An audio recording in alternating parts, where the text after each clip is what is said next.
Houston, I think we have a problem here. We have an unintended water feature. I know some of our clients have really nice water features, but this is not meant to be. This is a sprinkler system that the sprinkler head is broken. You can see it's shooting water up out of there indirectly. So let's get this water turned off so we can diagnose the problem. Well, so here's our sprinkler head, and it looks like the nozzle's missing. It looks like it blew out of there. Sometimes that happens. There's lots of different reasons we'll talk about it in a minute.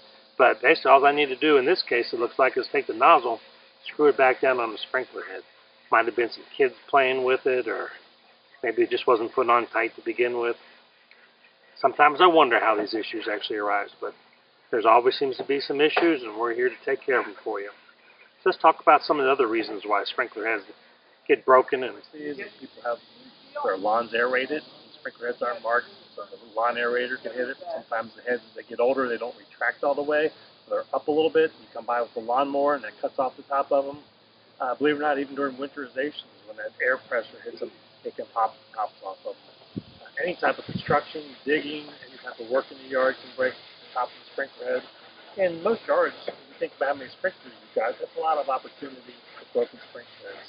So it's real important to do a checkup every once in a while. I recommend that on the weekend, you set your program to run a 2-minute test and just walk through with a cup of coffee and look, make sure you don't have any issues. Most sprinkler head issues, when they are broken, it's just a simple replacement of a sprinkler head. Not a big job, not a big expense.